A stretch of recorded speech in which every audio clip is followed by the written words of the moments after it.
Notícias do STJ. Os destaques do dia do Superior Tribunal de Justiça, quando e onde você quiser. Olá, esse é o boletim com alguns destaques do STJ. A segunda turma do Superior Tribunal de Justiça decidiu que pessoas com visão monocular têm direito à isenção do imposto sobre circulação de mercadorias e serviços na compra de veículos automotores. A decisão foi tomada ao negar recurso apresentado pelo Distrito Federal e manter o benefício concedido a um motorista com deficiência visual em apenas um dos olhos. O ente federativo argumentava que a legislação não prevê expressamente a visão monocular entre as condições que garantem a isenção fiscal. Ao analisar o caso, o colegiado entendeu que a interpretação das normas que concedem benefícios às pessoas com deficiência deve observar a finalidade constitucional voltada à promoção da inclusão social e à eliminação de barreiras que dificultam o exercício da cidadania. Segundo o relator, ministro Francisco Falcão, não é possível desconsiderar os princípios constitucionais ao aplicar a legislação tributária. O ministro destacou ainda que o Supremo Tribunal Federal admite o controle judicial de omissões normativas incompatíveis com a Constituição, especialmente quando resultam em discriminação indevida contra pessoas com deficiência.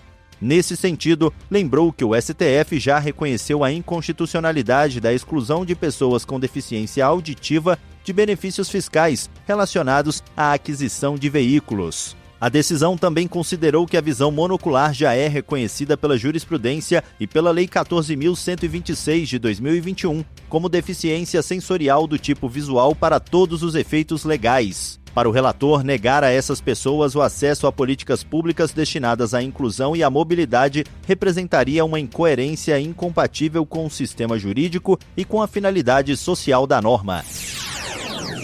A quarta turma do Superior Tribunal de Justiça decidiu por unanimidade isentar as empresas responsáveis pela construção do complexo hidrelétrico do Rio Madeira, em Rondônia, da obrigação de indenizar pessoas que alegavam exercer atividade pesqueira na região. Os autores da ação afirmavam que a construção das usinas de Santo Antônio e Geraú teria reduzido a quantidade de peixes e causado prejuízos econômicos à pesca artesanal. Em primeira instância, o pedido de indenização foi julgado improcedente. Contudo, o Tribunal de Justiça de Rondônia reformou a sentença e condenou as empresas ao pagamento de lucros cessantes, determinando que os valores fossem apurados na fase de liquidação de sentença. As usinas recorreram ao STJ e o colegiado da quarta turma deu provimento ao recurso, entendendo que não houve comprovação suficiente dos danos alegados, nem da condição de pescadores profissionais dos autores da ação. O relator, ministro Antônio Carlos Ferreira, destacou que, embora a responsabilidade por danos ambientais seja objetiva, a reparação individual exige a demonstração concreta dos prejuízos sofridos e do nexo de causalidade entre o dano e a atividade desenvolvida.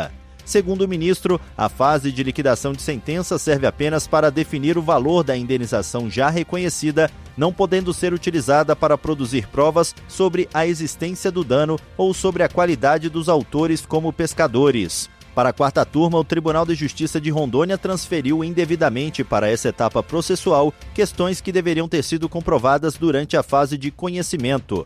Diante da ausência de provas concretas dos prejuízos e da atividade pesqueira alegada, o colegiado julgou improcedente o pedido de indenização e afastou a condenação das empresas responsáveis pelo empreendimento.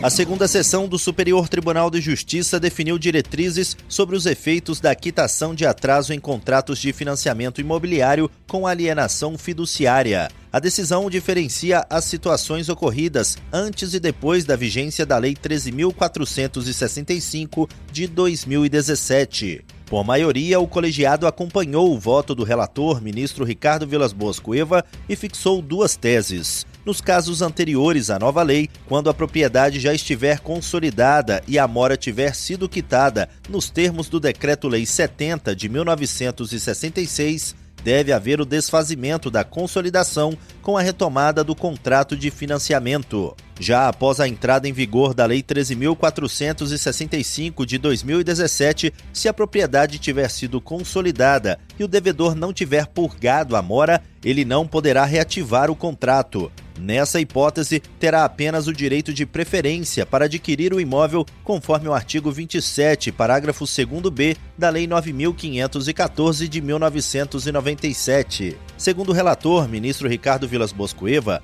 a mudança na lei limitou a possibilidade de purgação da mora depois da consolidação da propriedade em nome do credor.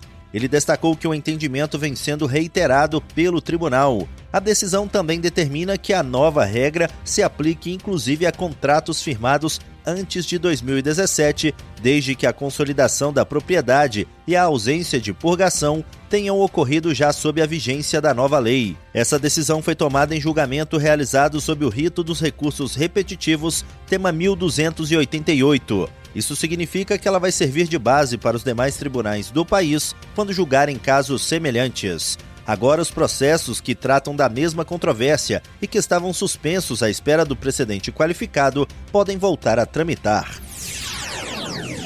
E esse foi o Notícias do STJ de hoje. Para ouvir mais, acesse o Spotify ou o SoundCloud do STJ. Tchau, tchau.